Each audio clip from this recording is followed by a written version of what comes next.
So, good morning everyone. Naaday ko copy no para dili ko magbalik-balik ba o di ko mawala sa ako ang ginastorya. So, I prepared this and asking God for His wisdom og tabang niya para ma-deliver na ko og tarong akong message na mahimaya iyang pangalan.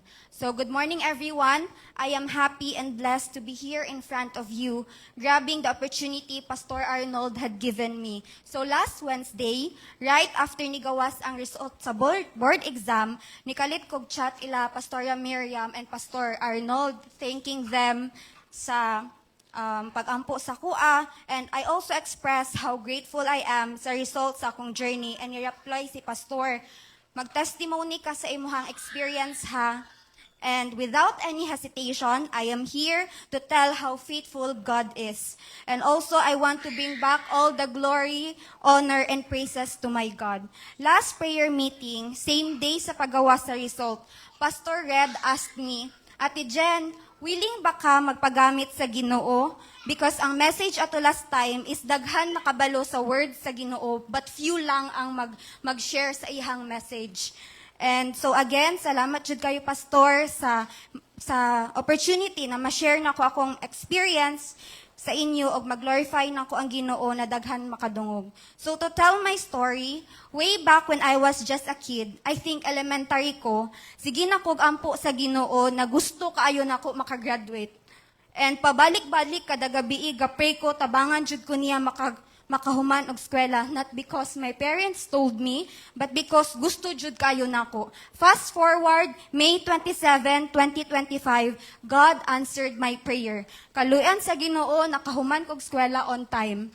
And months after that, mag-start na kog review for board exam. And during my review, damo gid kaayog challenges sa akong sarili. For how many months na naa ako sa Davao, sige lang kog hilak.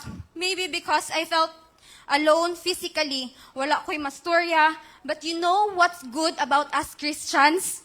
Dili man ta exempted sa mga challenges sa kalibutan, but kaya nato labanan pinaagi sa pag-ampo. Sige kog ampo sa Ginoo while I was facing those challenges alone. Then I remember there was this moment na ana jud ko sa Ginoo, Lord, feel kaayo nako na lonely ko physically. Wala man lang ko'y mahag, kay ginakapoy na gid kayo ko, Lord. Lord, please gaksa ko, ihag ko, i-comfort ko, Lord, before, during, and after the board exam. That was my prayer that time, very specific na gusto kayo na ko ang gakos sa Ginoo ug i-comfort ko niya kay kapoy na ko mag-worry, ginakapoy na ko physically. Then after I pray, wala jud kaabot og 10 seconds. Nagkalit sakit ako ang tiyan, ako ang puson kay gidysmenorrhea ko. Then like after jud sa akong pag-ampo, niadto ko sa CR. Taod-taod na ako'y nakitaan sa akong atubangan. Like, naglingkod mo ko sa bowl, tapos nagaluo ko sa kasakit ba. Then, this was what I saw. Next page po. I don't know if again siya sa belief na to, kay syempre tiles man na sa CR, no? Karing makita ninyo diri na side. Tiles siya sa CR. Pero na-amaze ko, kay it was a sign. Ingon si Pastor ganina na ay mga positive signs. So it was a sign that God was hugging someone. And imagine, mag 3 months na ko dito na dorm, pero katulang pod na time na nakita na ko na nag-ampo ko, Lord, please gaksa ko. Lord, please ihag ko. After pagkita na ako, nanindog akong balahibo, kay lakon ko, nagpasalamat ko sa yaha, kay dili man nato mastorya, like madunggan iyang tingog, but God answered in mysterious ways para maghatag og message para sa atua. So, sa akong pag-review, na-comfort ko, knowing God will hug me and comfort me. But the struggles as human being didn't stop and still continues. Kaya mag-start man gud kog study sayo pa sa buntag up until kadlawon. Mag-study ko sa buntag, mahuman ko mga alas 3 sa kadlawon. And kada jud maghigda na ko, when everything becomes silent, kay tulog na tanan, hilom na ang kalibutan, dira na magsugod akong doubts, akong fears, akong worries, mag-ana ko, makapasa kaya ako? Kaya na ako? I felt unqualified for what God has calling me to do. Naapay mga times atakihon ko sa anxiety to the point magbangon na pud ko tunga sa kadlawon kay magsuka-suka. Pagbalik na ko, maghigda, magbangon na pud ko kay magsuka. Mag-chat ko kay Mami Mi, unsa na oras, dili ko katulog, murag magbuto akong dugan sa kakulba, dili na ko ma-feel akong legs. Naadjud mga time na ana akong struggle, but I kept on praying. Maghilag ko, tunga sa gabi, mag-ana ko, Lord, patulog ako. Taga akong peace sa akong mind ug sa akong heart. Lord, please, patulog ako. Nalagid ko sa state na nagabeg na ko sa iyahan na tagaan ko niya peace para makatulog kay pilan na lang ka hours maghayag na pod and the cycle begins. Pabalik-balik, study na pod and mahuman unsa na pod oras. And gusto na ko iingon sa inyo ha, na lisod kaayo na dili magsimba. Dili makadungog sa pulong sa Ginoo kay nawala ko sa passing. Sa sobra na ko kakapoy, nawalaan ko pag-asa. Ang puro na nasa kong utok, dili ko kapasa. Before, kay what if dili ko kapasa? Kato na time, gituldukan na nako na dili ko kapasa. Ang kabala mo, sobra ko ka-guilty kay murag giunahan ako ang plano sa Ginoo sa ako. I even considered taking the board exam sa August. Lisod kaayo do nagapray ko sa Ginoo pero akong eyes bitaw nag-focus na sa akong kakayanan. At the end of the day, even if I spend hours studying, akong utok mong ingon, dili nimo kaya, di jud nimo kaya. For short, nawalaan ko sa passing, nga dapat idependon ako sa Ginoo ang tanan kay limited man ko as human. Unsa ang dili nato kaya, siya na ang bahala, siya na ang mag-provide. Then weeks before the board exam, I decided to totally surrender everything to Him. Nga dili gid nako kaya, Lord, kung hala ka. Then kabalo mo, when you surrender, gaan kayo sa paminaw, gaan kayo sa dughan. Wala na ko'y hilak-hilak, wala na ko'y gabalaka after ato. Fast forward, nakauli na ko og Jensen. Og first Sunday na nakasimba ko since nagpadavaw ko, ang message ato ni Pastor, February 22, 2026 is, God will restore what you have lost or what the devil has taken from you. While gapamati ko kay Pastor, nangutana siya sa tua. Ana siya, sige daw, isipa unsa ang nawala sa inyo ha. Ana siya. And while galingkod ko dira, ana pud ko, say nawala sa kuha. And there's nothing I can answer. Like wala jud ko'y maisip na nawala sa ako Days ang nilabay ni gawas ang file sa PRC kung asa ang testing site, meaning paduol na napaduol ang board exam kay naa na may assigned rooms. But kabalo mo, nibiskan isa kakatiting, wala ko nakulbaan. Instead, excited ko, biskan wala pa ko nahuman sa akong mga review noon, din nakalit ko question sa akong sarili, nga wala ko ginakulbaan.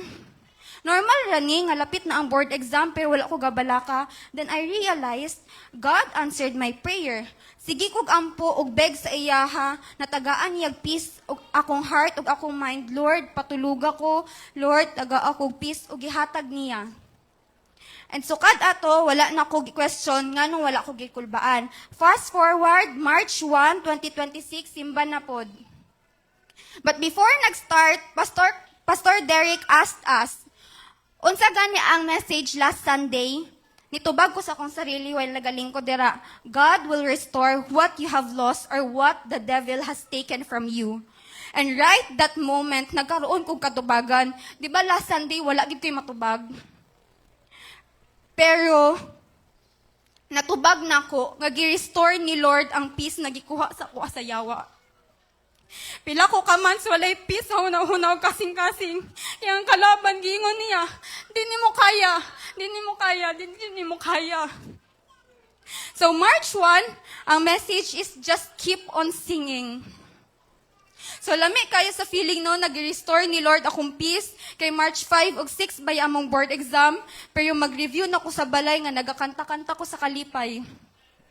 Sabay mi sa akong friend katong giapil ko na kog ampo pastor na mag-review mi sa balay, magkanta-kanta mi, tas siya, dagana pa natog studyhan. Ay, siya, just keep on singing.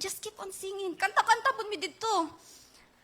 So nalipay jud kayo ko kay nana ko'y peace. Dili mabayran ang peace na iyang gihatag sa kuha og kampante na akong heart na kung will niya makapasa ko. Then the board exam came. kada ihatag ang test paper, dili sana ako abrihan, kay ampuan ako na.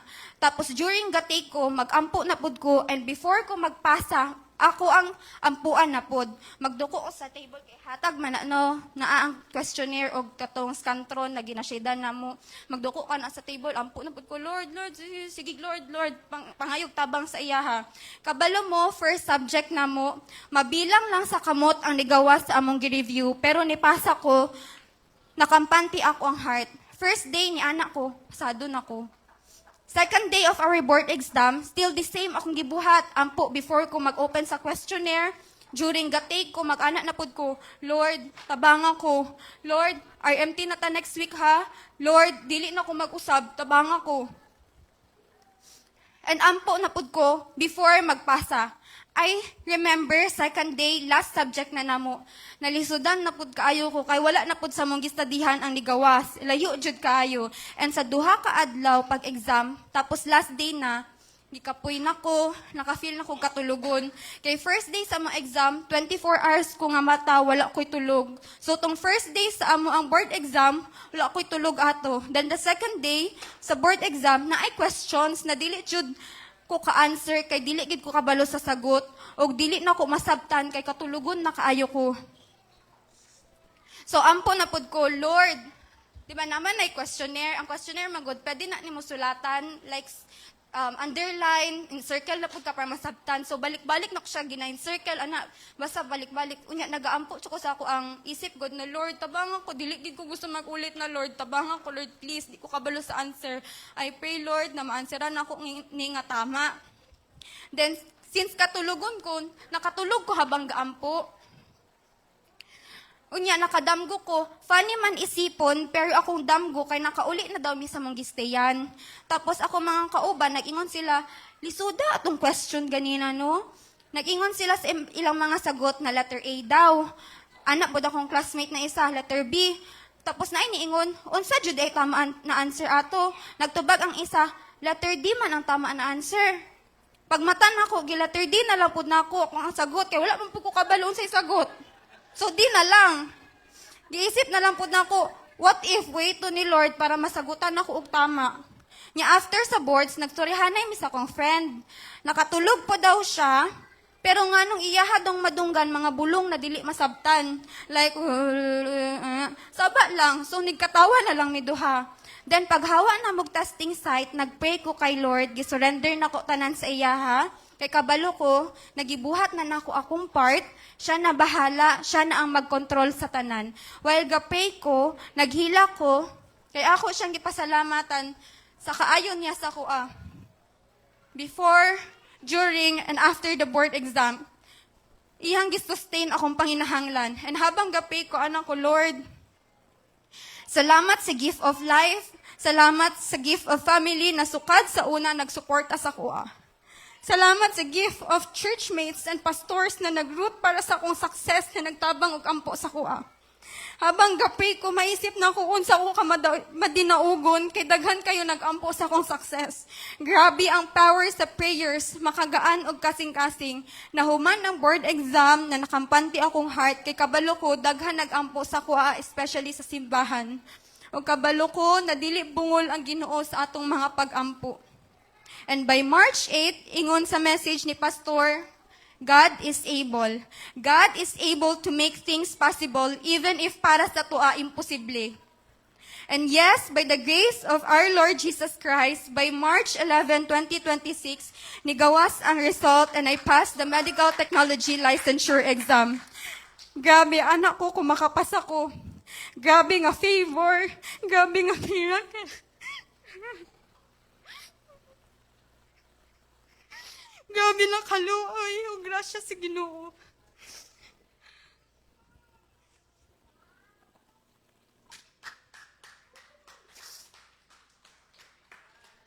Dili lang ako ang pag-ampo ang gitubag, kundi sa tanan nag-pray sa kuha diri sa church. Kabalo mo ana nga last prayer meeting. Gipapray ko ni Mami o grabe daw ginampuay sa kuha para sa akong board exam. Gusto na ako magpasalamat sa inyo personally. Thank you kaayo. Sobra ko ka-bless na naamo sa akong journey sa pag-take sa akong board exam. Og sa harap sa daghang tao, gusto na ako magpasalamat sa Ginoo sa tanan niya gibuhat sa akong kinabuhi. Itubag niya ang desire sa akong kasing-kasing na makahuman kog eskwela on time, makapasa ako og board exam. And indeed, God is very faithful. God never fails. God will restore what you have lost. Just keep on singing because God is able and God is working on me. Ingon sa Isaiah chapter 43 verse 2, naaman ka yun sa Isaiah chapter 43 verse 2, God didn't promise an easy journey, but He did promise to walk with you through it. So naaman ka sa sitwasyon sa imong life kalon galisod, ampo sa Ginoo. Padayon sa pagsimba, padayon sa pagdayeg sa iya, because the God that we serve never fails. Never a moment in our life nagipabayan ta sa Ginoo. So pasalamat jud kayo ko sa Ginoo sa victory na iyang gihatag sa kuha. The journey wasn't easy, but it was worth it knowing that God was there for me. Then ang message karon is, di ba, God is working on me. So looking back, makita sa next page na akong prayer request puro to pass the March 2026 MTLE board exam. Og sa akong declaration sa next page 2026, number 1 Jud, makapasa Japon sa board exam. And I thank God for answering my and our prayers. So, padayon ta sa pag-ampo kay si Lord na minaw sa tua, nakita niya ang desire sa atong kasing-kasing. So, to end this, sa next page kay Ingon Dira, in my story, God will always get all the glory. My achievement is one of the testimonies you will hear that the God we serve is a provider, that God will answer our prayers. Ihatag niya ang para sa tua by His will, by His grace, and by His favor. Dili na ko ni kaya kung wala siya. So, ginabalik na ko tanan dungog ug himaya sa pangalan ni Jesus. Amen. Praise God. Sa iyang presensya na ay kadaugan, sa iyang presensya na ay victory nga para sa tua. Praise God for everything ug salamat sa pagpaminaw. I am blessed and I am victorious because of Him. Amen.